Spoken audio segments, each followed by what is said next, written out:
Buenas tardes, hermanos y hermanas, que Dios os bendiga. La verdad que me gozo, veo caras nuevas y eso es bueno y es bonito y no estás aquí por una casualidad. Voy a comenzar con una oración. Gracias, Señor, por la comunión, el recibimiento que me dan los hermanos aquí cada vez que vengo, Señor.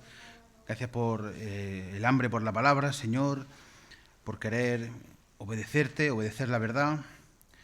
Y te pido, Dios mío, que el tema de hoy, que es un tema difícil, Señor, que sea bíblica y fielmente expuesto y que Cristo sea glorificado, Señor, que sea exaltado, que sea glorificado, Dios mío. Te lo pido en el nombre de Jesús. Amén.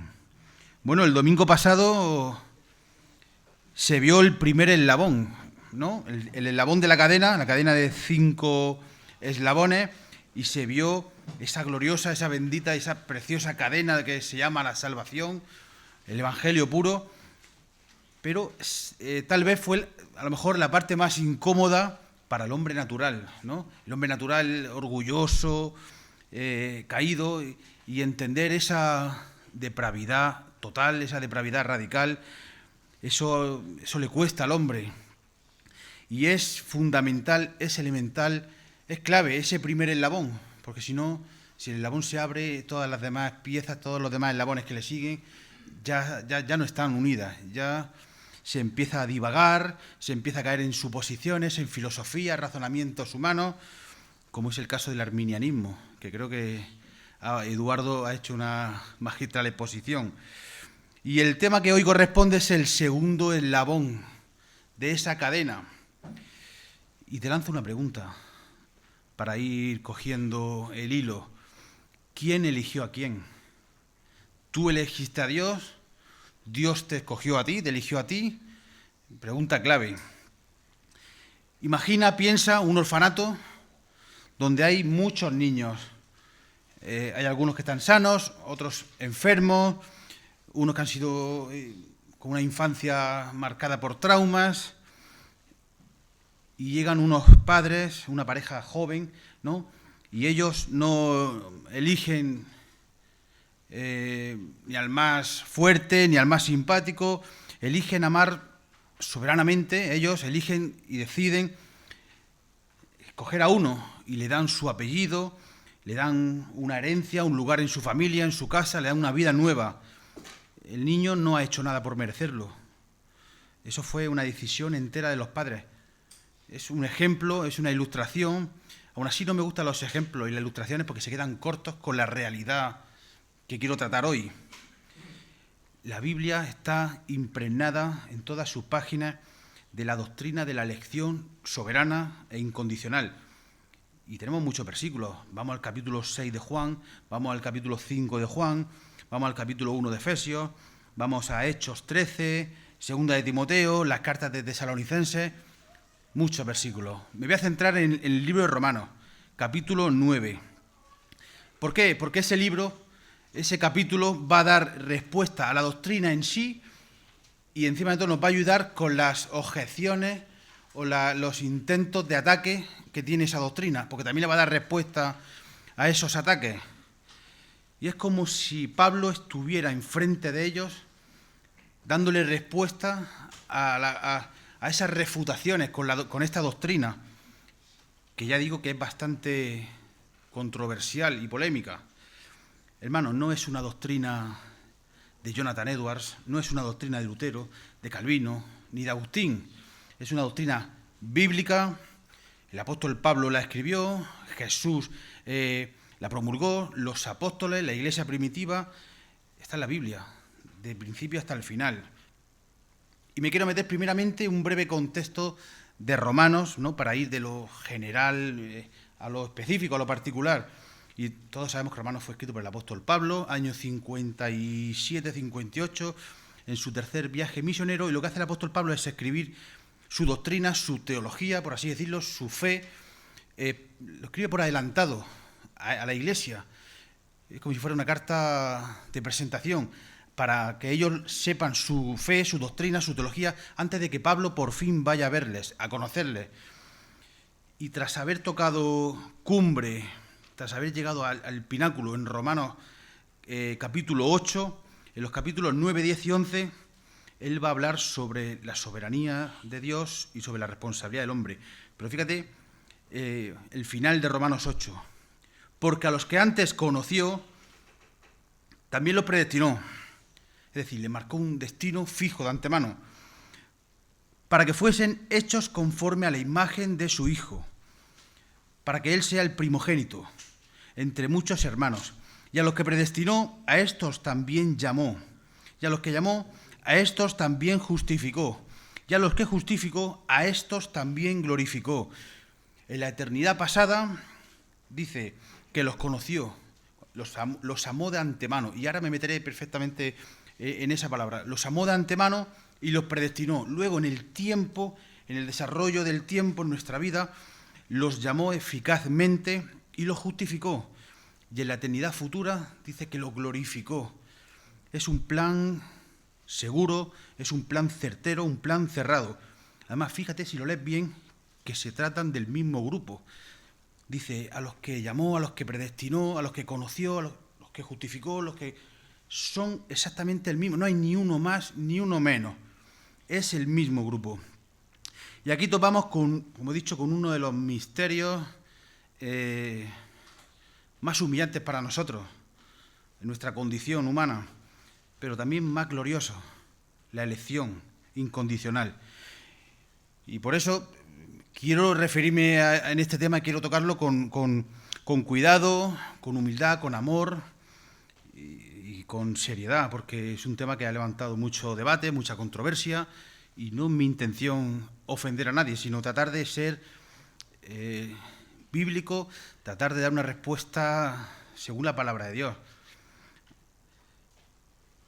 Dice, voy a pasar a los versículos, ¿no?, que voy a tratar de exponer. Romanos capítulo 9, versículo del 10 al 16. Dice, y no solo esto. Cuando dice no solo esto, viene de los versículos de atrás, que se refiere a Isaac sobre Ismael. Dice, sino también cuando Rebeca concibió de uno, de Isaac nuestro padre, pues no habían aún nacido, ni habían hecho aún ni bien ni mal. Es decir, aquí quiere recalcar que no había una obra humana anterior a esa decisión. Dice, para que el propósito de Dios, conforme a la elección, permaneciese, no por las obras, sino por el que llama, lo vuelve a enfatizar Pablo, para que quede claro que es una elección soberana, una elección incondicional. Se le dijo, el mayor servirá al menor. Aquí Dios invierte los papeles. Lo normal es que sea al revés, el menor sirva al mayor. Aquí es al revés, aquí Dios lo invierte. Dice, como está escrito, a Jacob amé, mas a Esaú aborrecí. Escogí a Jacob y no escogí a Esaú. Y ahora vienen, ¿no?, las manos en la cabeza, ahora vienen las objeciones, los problemas, ahora viene la gente con los puños cerrados que no le entiende. ¿Qué pues diremos? ¿Que hay injusticia en Dios? En ninguna manera. Ni se te ocurra pensarlo, quiere decir el apóstol Pablo. Pues a Dios dice, tendré misericordia del que yo tenga misericordia, y me compadeceré del que yo me compadezca. Así que, conclusión, Pablo va a cerrar esto. Así que no depende ni del que quiere ni del que corre, no depende del deseo humano ni tampoco del esfuerzo humano, sino de Dios que tiene misericordia. Esa es la única causa, el puro afecto de su voluntad. Hermano, me encanta y disfruto y amo con el apóstol Pablo. Él tiene que hablar de la justificación por la fe, y lo vemos en Romanos 4 o en Gálatas 3, y coge un ejemplo. ¿Cuál? Abraham. Él tiene que hablar de un tema difícil, la doctrina de la elección, y coge un ejemplo. ¿Cuál? Abraham y sus hijos, en este caso sus descendientes. Y eso para un judío no era cualquier ejemplo, ¿eh? Cuidado, era Abraham. ¿Y cómo puedo definir, ¿no?, el decreto de la elección? Es el escogimiento libre y soberano cuando, en la eternidad pasada, para poner su amor sobre en ciertos individuos y sobre la base de nada en ellos. sobre la base de nada en ellos mismos, sino en el soberano beneplácito de su voluntad, para que sean salvos, para que reciban herencia y sean adoptados en la familia de Dios, para que sean bendecidos a través de la obra de Cristo. En definitiva, es soberano, es incondicional, quiere decir que no depende de nada nuestro, que no tiene ninguna condición nuestra y se dio en la eternidad pasada. Esos 3 puntos tienen que dar muy claro. Es soberano, es incondicional y es en la eternidad pasada. En definitiva, Él contempla la masa de la humanidad caída, y Él decreta salvar a algunos de esos pecadores que merecían, repito, humanidad caída, con una sentencia para ir abocados al juicio de Dios y derechos al infierno. Pues Él decreta salvar a algunos de esos pecadores que merecían su juicio y su ira. Ningún cristiano puede decir, no, yo no creo en la elección, no, yo no creo en la predestinación.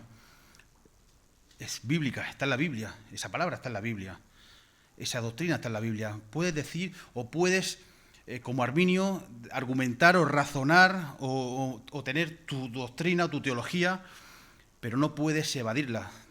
Al final chocas con ella de frente, porque es una doctrina bíblica. Y desde el inicio en la Biblia lo vemos. En la ciudad de Ur había mucha gente, había muchísimos habitantes, pero Dios escoge a Abraham. Había muchos hebreos en Egipto, muchos, pero ¿a quién escoge para libertar a su pueblo? A Moisés. Abraham tuvo 2 hijos, Isaac e Ismael. Isaac es el escogido. Y luego los nietos. Isaac tiene 2 hijos, Jacob y Esaú, y lo hemos visto, Jacob. Y luego Jacob tuvo 12 hijos.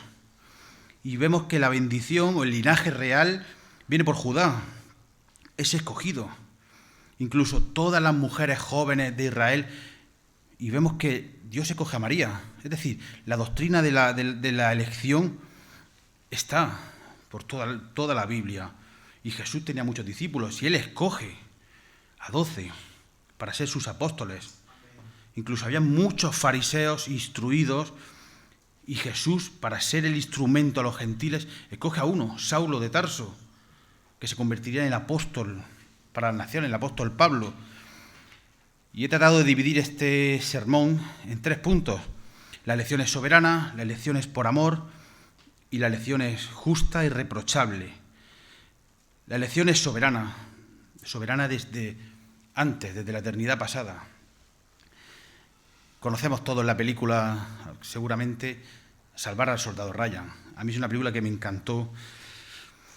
Y trata de que un escuadrón militar tiene y recibe una misión que es arriesgar sus vidas para rescatar a un solo soldado, cogerlo y llevarlo a su madre. Tampoco quiero, para no desvelar mucho, hacer muchos spoilers, ¿no? Y la orden viene desde arriba, desde la jefatura, desde los jefes, desde el alto mando militar, y no depende de Ryan en absoluto, ni de lo que él haya hecho, o lo que él haya decidido, o lo que él haya... No depende de él. El soldado Ryan no pidió ser rescatado, incluso no merecía él más que cualquier otro de sus compañeros ese rescate. Simplemente desde arriba se decidió y se ejecutó con sacrificio, mucho sacrificio. Él no fue rescatado porque lo merecía o porque quiso. Como he dicho, alguien con autoridad lo decidió y así sucedió. Y así mismo pasa con la elección de Dios. No depende, y lo ha dicho, ¿no?, Pablo, ni del que quiere ni del que corre, sino de Dios que tiene misericordia. Pero ¿qué pasa? El corazón humano. Él quiere, desea y él anhela ser el autor, ser el protagonista de su salvación. Ese es su mayor deseo. Pero Romanos 9 es una bendita y gloriosa losa a eso. Romanos 9 está ahí para aplastar eso. Y nos recuerda que solo Dios escribe la historia de la redención desde el principio hasta el final. La firma, la inicia Él, solo Él. Pero claro, choca, porque en el mundo, en la sociedad, casi todo se consigue por méritos. Los estudios, los esfuerzos, ¿no?, capacidades, el trabajo, el dinero, todos somos de alguna manera partícipes, ¿no?, en conseguir. Hermanos, la salvación no es así. Funciona al revés. No eres salvo por lo que haces, sino por lo que Dios decidió en su soberanía, antes aún de que nacieras. No por lo que haces, ni por lo que quieras, ni por su perfecta y absoluta soberanía. Y eso es una elección incondicional, que no depende en absoluto de ti, sino del amor eterno de Dios. Igual que el rescate, en el ejemplo, el rescate que planearon con ese soldado, Ryan, costó vidas, que quedaron en el camino, en ese plan. Nuestro rescate soberano costó mucho, costó la vida de Cristo. Eso nunca podemos olvidarlo, costó la vida de Cristo. Y no solo esto, sino también cuando Rebeca concibió de uno de Isaac, nuestro padre, pues no habían aún nacido, ni habían hecho aún ni bien ni mal, para que el propósito de Dios conforme a la elección permaneciese, no por las obras, sino por el que llama. ¿Qué es lo que vemos aquí en estos versículos?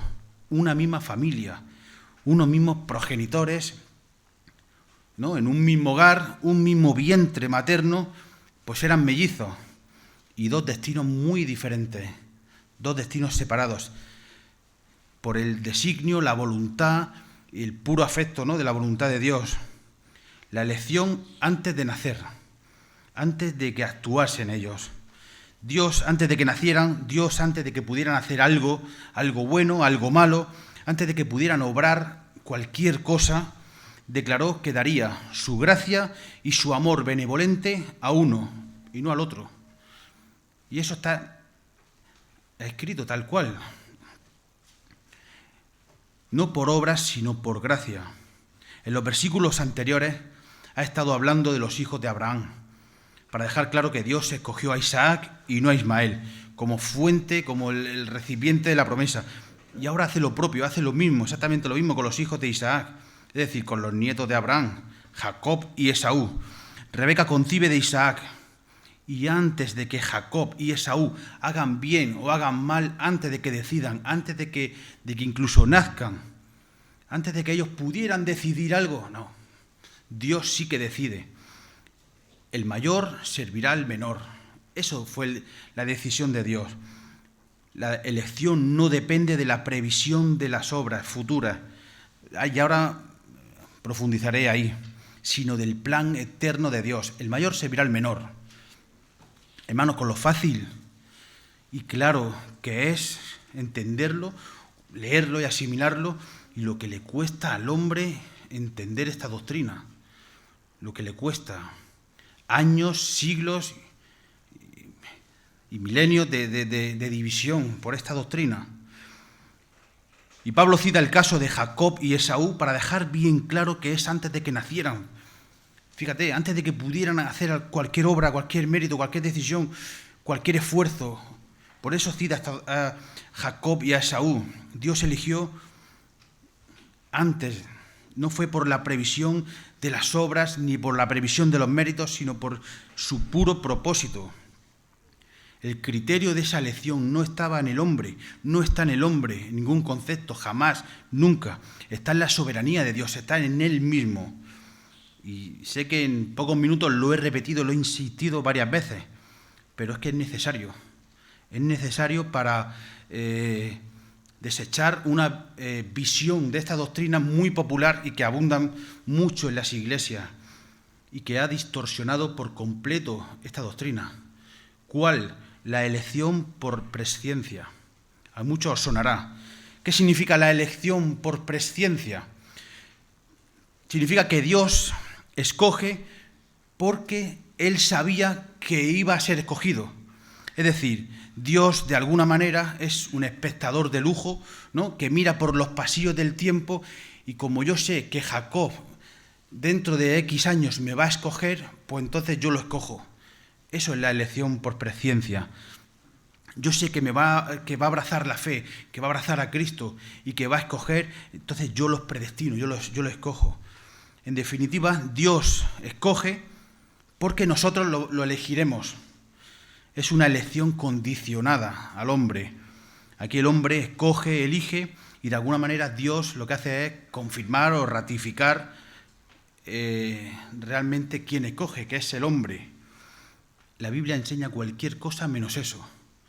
La Biblia puede enseñar cualquier cosa, créeme, pero menos eso.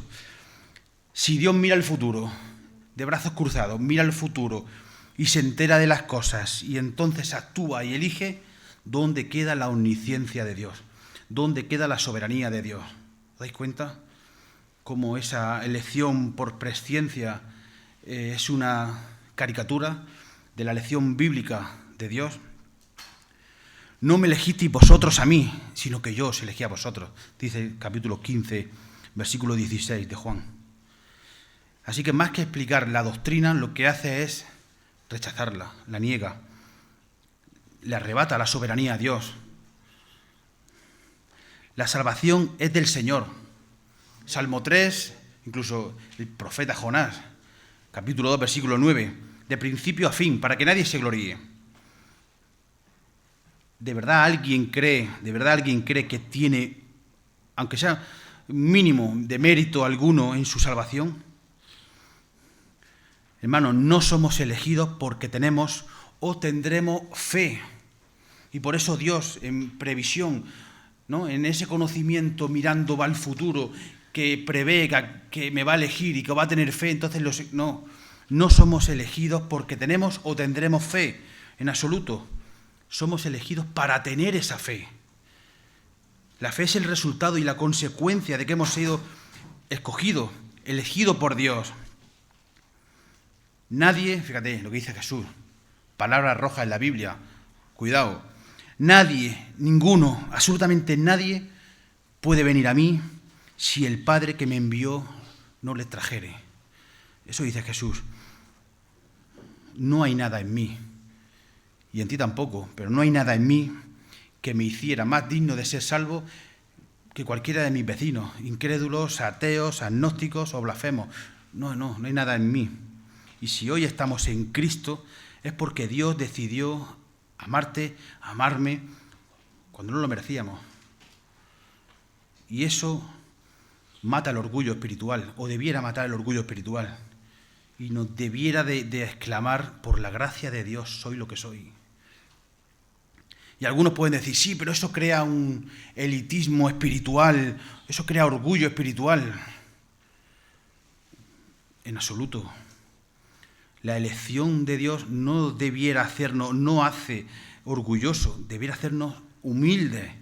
No estoy aquí por mí, sino por Él. Orgulloso sería que yo creyera que aunque sea por el 0,001%, yo fuera partícipe de mi salvación. Eso sí que sería, por mi parte, pretencioso y orgulloso. Nuestra seguridad no descansa en buenas obras, en nuestras obras, sino en el hecho de que Dios nos eligió desde antes de la fundación del mundo. Hermanos, y esto debe darnos su humildad, porque no fue por nosotros, en absoluto, es que fue a pesar de nosotros. Debiera darnos confianza. Es algo certero, firme, seguro, que no puede ser deshecho ni destruido. Y eso nos debe de llevar a descansar, a humillarnos a Él, a confiar en Él. Número 2, la elección es por amor, no por mérito. Imagina un médico en un hospital, ¿no?, una sala de urgencia, y que entran a la vez, lo que he dicho antes, los ejemplos no representan fielmente la realidad, pero bueno, sirve para ilustrarla. 2 pacientes extremadamente graves, ¿no?, llegan al hospital, están igual, y el médico, en fin, por limitaciones de tiempo, de recursos, decide atender primeramente a uno y le salva la vida, pero el otro muere. No le ha dado tiempo a valorar a ambos y decidir, debido a la extrema gravedad de la situación, a la urgencia que requería una intervención inmediata, ha actuado así. Estaban igual de mal, de graves, pero la elección de a quién salvar fue una elección exclusiva del médico, aunque aquí, bueno, hay patrones, ¿no?, que pudo haber derivado esa decisión. Dice el versículo 12 y el 13, se le dijo, el mayor servirá al menor, como está escrito, a Jacob amé, mas a Esaú aborrecí. Y aquí el apóstol Pablo cita a Malaquías, en el capítulo 1, en el versículo 2 y 3, para mostrar que su elección no es un accidente histórico, sino un plan eterno. Fíjate que dice, se le dijo. No fue una lección de su madre, de Rebeca, o incluso no fue una opinión del autor de la carta de Romanos, del apóstol Pablo. Fue el propio Dios quien hizo esa lección. Se le dijo, el mayor servirá al menor. Y como he dicho antes, se invierte la lógica humana. Aquí Dios trastoca lo previsible, humanamente hablando. No lo eligió porque Jacob fuera bueno, amable. Sabéis que no. Si le habéis leído, y estoy seguro que sí, y conocéis la historia de Jacob, sabéis que fue mentiroso, que engañó, que tramó, que orquestó planes con engaños, pero Dios decidió amarlo antes de que naciera. Y Jacob no fue amado porque era santo, tramposo, engañoso, incluso débil. No, fue hecho santo, fue creciendo en esa santidad, en esa santificación, porque fue amado previamente, porque fue acepto en el amado. Así también Cristo nos amó cuando aún éramos pecadores. Y con la palabra aborrecí de ese versículo, ¿no? Más a Esaú aborrecí, hay que tener mucho cuidado porque muchos la malinterpretan. Y no es un odio caprichoso, no es un odio emocional, no es un odio temperamental. Es simplemente, fíjate, es simplemente que Dios deja que Esaú reciba lo que Esaú merece. Y eso no es injusticia, eso es precisamente lo opuesto, eso es justicia. Dejar que reciba lo que merece. Y hay una corriente que se escucha mucho también, al igual que antes he hablado, ¿no?, de esa elección por presciencia, por el conocimiento previo de las cosas. Hay otra también que demoniza, ¿no?, esta doctrina. Y hablando de Arminio, aquí fue su punto de choque, porque Arminio estudió con Teodoro de Beza. Teodoro de Beza fue el que sustituyó a Juan Calvino en Ginebra. O sea, Arminio conocía esto, pero cuando llegó aquí, a lo que voy ahora a tratar de exponer, esto para él fue algo insuperable, la doble predestinación. Al igual que hay una elección, hay también una reprobación, que es la otra cara de la moneda. Hay una elección y hay una reprobación. Pero aquí tenemos que tenemos que ser muy cuidadosos para no caer en lo que se conoce, ¿no?, en teología como el hipercalvinismo, aunque es mejor decir el anticalvinismo, porque no son simétricas. La elección, digamos que es la cara positiva de la moneda, con la reprobación no son simétricas, es decir, Dios no actúa igual con ambas. Dios no es tan activo con ambas facetas de la moneda. No es tan activo con los reprobados como sí es con los escogidos. Es decir, con los elegidos, con los escogidos, Dios es activo. Él interviene de una manera activa para darles vida, para producir en ellos, mediante esa vida, para producir el arrepentimiento y la fe. Pero con los otros, con los reprobados, Dios no es activo para darles muerte o para darles condenación. Ya lo están. ¿Veis la diferencia como no es una doble predestinación en ese aspecto? Simplemente Dios es permisivo y los deja en ese estado de pecado. No les otorga, no les da gracia. A unos les infunde, les da vida, pero con otros no les da muerte, no les da condenación, no les da pecado. Ya lo están, simplemente los deja. Levanta la mano que escogió, que escoge, que decide amar a los escogidos. Un ejemplo, piensa en una fábrica con una de esas cintas transportadoras que recorren toda la fábrica, esas que van como las de Mercadona, ¿no? Y ahí van pasando productos que están inservibles, manchados, contaminados, sucios, rotos, estropeados, que no sirven para el propósito por el que fueron creados, ¿no? Se han estropeado solos, por lo que sea. Pero el trabajador de esa cinta que va continuamente pasando decide tomar algunos, decide limpiarlos, restaurarlos, repararlos y darles una nueva función. Quiero que pienses así. Con unos Dios simplemente es pasivo, los deja, pero con otros sí que es activo, en el sentido de que los coge, les infunde vida, para que se produzca arrepentimiento y se produzca fe.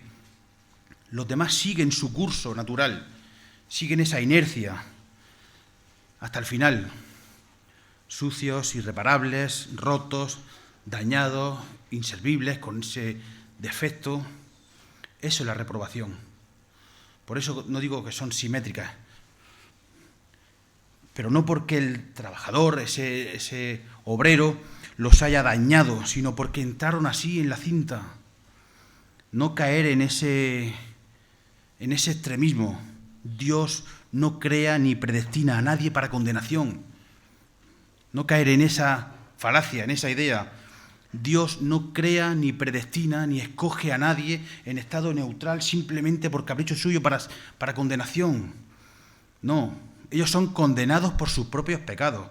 Ellos son dejados en la corrupción y la miseria de su propia vida, donde ellos se han lanzado.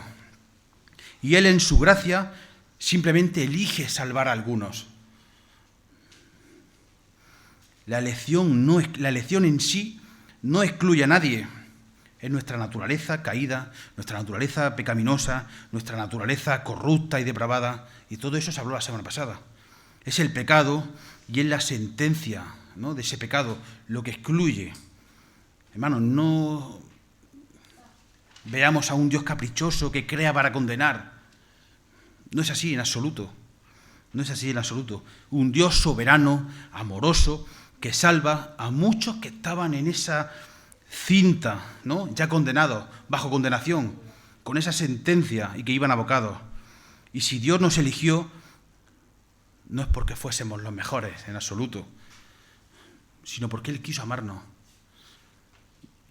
Ya está, Él quiso, su perfecta voluntad. La semana pasada también se habló de ese estado, ¿no? No es que estuviéramos sucios o dañados, como en el ejemplo que he puesto, que siempre un ejemplo se queda corto, una ilustración, sirve para simplemente dar una idea. No éramos enfermos que necesitaban una medicina o necesitábamos ser reanimados, no, muertos que necesitaban una resurrección, necesitaban vida. No estábamos perdidos buscando a Dios, huyendo, escapando, corriendo, como Jonás, ¿no?, tratando de huir de Dios, amando con todas nuestras fuerzas las cadenas mismo que nos esclavizaban. Hermanos, no éramos neutrales, éramos enemigos declarados, ¿no?, contra el Creador. Que esa es la condición del hombre que dice la Biblia, enemigos de Dios, como si enfurecido se tratase de oponer a Dios en sus decisiones. Y no éramos víctimas inocentes, ¿no?, rebeldes voluntarios. Así que cuidado con el arminianismo o el pelagianismo que dice que Dios nos escogió porque vio algo en nosotros, vio algo bueno, vio una búsqueda, vio una futura decisión, vio algo espiritualmente hablando bueno. Porque eso no es así, jamás es así. Solo vio inmundicia, podredumbre. Hay que hablar en términos fuertes, pero es así. Huida y rebeldía, la máxima potencia, carroña, un cadáver, un zombi espiritual. Eso es lo que nosotros, esa fue la parte que nosotros pusimos. Pero Él decidió amarte. Tanto le cuesta al hombre entender que no es por nada nuestro, que es por la soberana gracia de Dios. Cuesta mucho. Hermano, la elección no nace de tu mano levantada, sino de su mano extendida. Y el hombre corre hacia el pecado, corre hacia el pecado. Lo vuelvo a decir, como Jonás, ¿no?, huyó de una forma totalmente lejana y opuesta a donde Dios le mandó. Así el hombre corre totalmente lejos y opuesto a Dios, corre al pecado. Pero Dios es el que corre hacia el hombre. De la misma manera que Saulo de Tarso perseguía, iba corriendo detrás de la iglesia, así mismo Jesús lo alcanzó y lo persiguió a él. Y no era Saulo quien elegía, era Cristo quien decidía salvarle. Hermanos, el cielo está lleno de, iba a decir pecadores, perversos pecadores, de perversos pecadores salvados que nunca por sí solos lo merecieron, por ellos mismos lo merecieron. Y todo esto debe de quebrar y destrozar nuestro orgullo. Pero para llevarnos a adorar a Dios, para ver el Salvador tan glorioso que tenemos, ¿qué aportamos nosotros a nuestra salvación? Sí, que aportamos. Aportamos el pecado.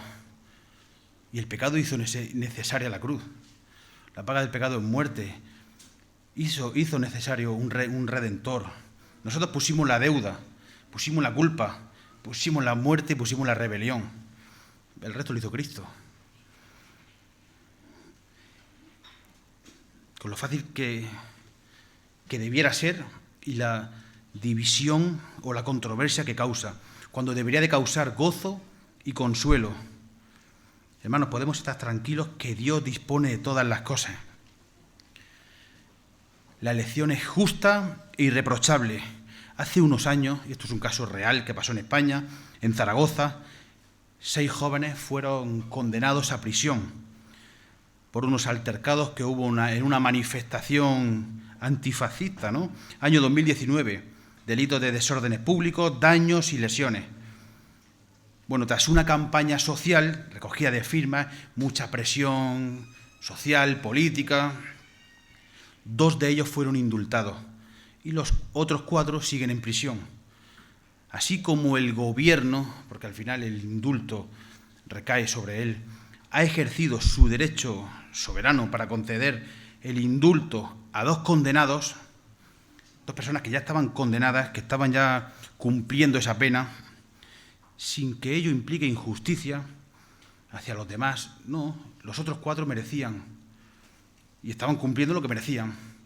Dios, asimismo, Dios en su soberanía, elige a quién mostrarle misericordia, sobre quién, de alguna manera, lanzar su gracia benevolente, sin que ello signifique injusticia hacia quienes Dios simplemente decide no otorgarle esa gracia. En el ejemplo, los 6 merecen prisión. Hay una condena, luego se indulta a 2 de ellos.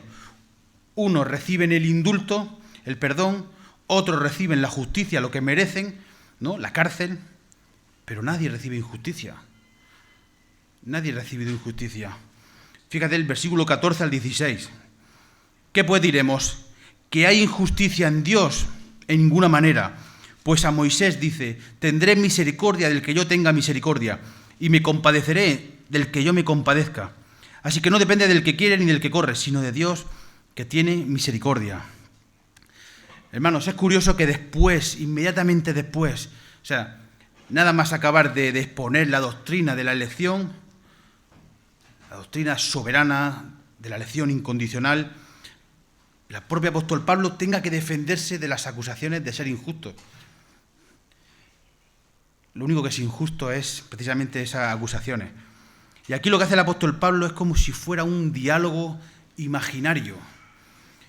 Y lo hace para zanjar de una vez por todas las posibles refutaciones, las posibles quejas, las posibles objeciones o las acusaciones, ¿no?, conforme a esta doctrina de que Dios es injusto. Y yo te hago una pregunta. En la elección por presciencia, donde nosotros escogemos libremente, elegimos a Dios, y luego Dios, en base a esa previsión futura, mirando al futuro, Él nos ha escogido, en esa elección por presciencia hay, humanamente hablando, ¿hay polémica? ¿Hay objeción? No la hay, ahí no hay polémica, no levanta ese rechazo, esa ira, ¿no?, esa idea de injusticia. Dicho de otro modo, ¿qué despierta más indignación humana? ¿La elección por presciencia o la elección soberana e incondicional?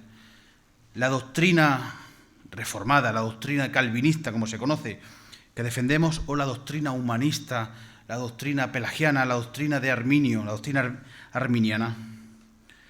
si aceptamos la falsa idea de la elección por presciencia, el conocimiento previo, como he dicho antes, Dios mirando el futuro, voy a escoger a Jacob, porque he visto que Jacob me va a escoger a mí. Yo creo que todos dirían, hablando de esa elección, ¿no? Todos dirían que eso es justo. Ellos dirían, estoy metido en ese diálogo imaginario del apóstol Pablo, ellos dirían, eso es justo, esa doctrina es justa.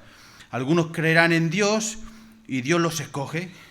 Algunos no creerán en Dios y Dios no los elige. Me parece bien esa doctrina, me parece justa, esa es coherente y es lógica.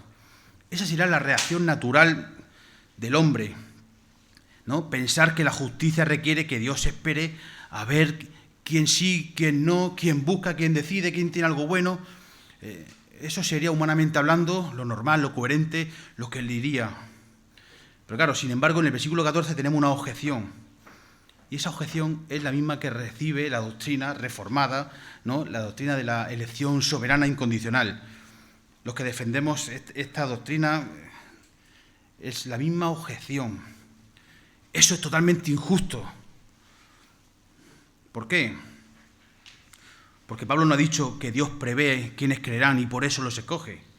Él ha dicho, ahí escrito en la palabra, que antes del tiempo, antes de que nazcan, antes de que puedan hacer algo, que puedan decidir algo, que puedan pensar algo, antes de eso Él decide escoger a unos y dejar pasar o pasar por alto a otros. Él decide amar a algunos más que a otros. Eso suscita polémica, eso suscita objeciones, eso levanta y eso enfurece. Y eso es lo que vemos en la Biblia. Y esas palabras del apóstol Pablo me llevan, ¿no?, a un hombre enfurecido, con los puños cerrados de pie frente a Pablo, con los ojos ¿no?, llenos de indignación, furioso, lleno de rabia. Eso es injusto. Pablo, pobre Saúl, antes de que nazca, antes de que haga algo, y Dios ya lo ama menos, ¿no?, que a Jacob. Lo pasa por alto. Eso es injusto. Eso no es justo. Eso es un escándalo, Pablo. ¿Cómo puede Dios amar a uno más que a otro antes de que ni siquiera existan? Lo justo, Pablo, hubiera sido a que espere que nazca, a que vea, ¿no?, a que se aguante, a ver qué va a hacer uno, qué va a hacer otro, a ver si uno va a buscar a Dios, si no, si lo va a rechazar. Eso hubiera sido lo justo. Lo que tú dices es injusto, Pablo. Yo eso no lo acepto. Esa es la refutación. Hermano, si tu salvación dependiera de ti, ¿dónde estarías hoy? ¿Estarías aquí? Gracias a Dios que Él no me esperó a mi decisión. Porque si no, te aseguro de que yo no estaría aquí hoy. Y tú tampoco. Y Pablo, siendo plenamente inspirado por el Espíritu Santo, es tajante y rotundo. No hay injusticia. Él escoge soberanamente a algunos y a otros no. Habrá injusticia en Dios en absoluto, de ninguna manera. Él escoge a algunos y a otros los pasa por alto. Injusticia sería castigar a los inocentes. Pero te recuerdo que nosotros éramos los culpables. Dios nunca castiga al inocente. Bueno, sí, lo hizo una vez. Lo hizo una vez. Y ese inocente con mayúscula lo hizo por nosotros. Y nos sustituyó a ti y a mí en la cruz. Pero lo que sí hace Dios, que desde luego no castiga al inocente, lo que sí hace es rescatar, redimir, salvar a gente culpable que merecía el infierno. Eso es lo que sí hace. Al justo lo trató, y lo hemos cantado, al justo lo trató como si fuera culpable, para que a nosotros, a los culpables, nos pueda tratar como justos. Y me encanta la famosa frase de R.C. Sproul: a unos da gracia, a los elegidos, en este caso a Jacob. A otros da justicia, a los reprobados, en este caso representado por Esaú. Pero a nadie da injusticia. Hermano, la elección es eterna, desde antes de la fundación del mundo. Es misericordiosa, es libre, pero jamás es injusta. Jamás. Nadie la merece. Dios no tiene la obligación de salvar a nadie. Dios no tenía la obligación de salvar a nadie, y aún así lo ha hecho. Con todos, no con todos, sino con algunos. Pero te recuerdo, no estaba obligado ni siquiera a rescatar, a redimir, a salvar a ninguno. Y lo ha hecho con muchos. Su misericordia lo ha impulsado a ello. ¿Alguien merece por sí mismo, por sus méritos, gracia y salvación? Nadie. Y aún así Dios elige darla. Es inmerecida, gratuita, totalmente gratuita, inmerecida, por gracia. Y eso es lo asombroso del Evangelio. Y la otra pregunta, ¿no?, que sale de ahí, que emana de ahí. ¿Alguien merece su juicio como consecuencia de que somos pecadores por naturaleza? Sí, todos, cada ser humano sobre la faz de la tierra. No hay justo ni aun uno. No hay quien busque a Dios. Sí, pero la presciencia dice que mirará al futuro alguien, si la Biblia dice que no hay quien busque a Dios. No hay quien haga lo bueno, todos se desviaron, todos se corrompieron, todos estamos bajo condenación. En definitiva, todos pecadores, todos hemos fallado ante Dios, todos merecemos el juicio, la ira. La paga del pecado es muerte, sentencia inapelable, rotunda. Hermanos, Dios podía simplemente no haber escogido a nadie. Y eso no hubiera sido en absoluto injusticia. Eso hubiera sido la justicia más pura. Dar el castigo o dar lo que la humanidad merece. Justamente, eso no hubiese sido injusticia. Él no tenía ninguna obligación de salvar a nadie. Si hubiera dejado a toda la humanidad sin esperanza, hubiera sido recto, hubiera sido justo. Hubiera sido exacto, hubiera actuado conforme a lo que exactamente merecíamos. Y recordemos esto, hermanos, ningún ser humano en su estado natural, jamás hubiera escogido a Dios. Jamás hubiera escogido a Dios. Si Dios no hubiera antes extendido su mano y nos hubiese escogido antes. La respuesta divina: tendré misericordia del que yo tenga misericordia. Y la conclusión de Pablo es innegociable, es rotunda. No depende del que quiere, ni del que corre, sino de Dios que tiene misericordia. La salvación no descansa en nuestro obrar, en absoluto. No se fundamenta en nuestra decisión, ni futura. No se sostiene en nuestra carrera ni en nuestra voluntad. Está cimentada única y exclusivamente en su voluntad soberana, en su gracia irresistible. Y Pablo derriba la objeción de que la elección es injusta. Como he dicho antes, Dios sería perfectamente justo si condenara a todos, porque todos somos culpables. Pero cuando extiende su misericordia, lo hace como un regalo soberano de Dios, inmerecido, irresistible, inquebrantable. No se trata del esfuerzo humano. Sé que lo estoy repitiendo, pero al corazón humano cuesta entender en general estas verdades. Se trata de la decisión externa, soberana, incondicional de Dios. No se trata de mérito, se trata de gracia. No se trata de la voluntad del hombre. Se trata de la voluntad de Dios que salva. Sí, pero bueno, un Dios justo y bueno no puede excluir a nadie. Él no excluye a nadie de la salvación. Todos y cada uno de los pecadores se han excluido a sí mismos de la salvación a causa primeramente del pecado de Adán y luego de los suyos propios, de los nuestros propios. Y lo que hace Dios es de esos excluidos que forman la humanidad entera, Él obra misericordiosamente por gracia y elige salvar a muchos, a algunos, a muchos, a miles, a millones. Eso es lo que hace. Sí, pero Dios actúa con parcialidad, con favoritismo. Aquí hay acepción de personas. No hay acepción de personas porque no hay nada en el hombre que determine la elección en sí misma. No es por mérito nuestro, no existe el mérito alguno. Nadie puede decir, yo tengo más que él, yo tengo más talento que él. Sí, pero Dios es arbitrario. Para ser arbitrario debería de saltarse, ¿no?, las normas fijadas y así complacer a algunos y no a otros. Él es libre y soberano.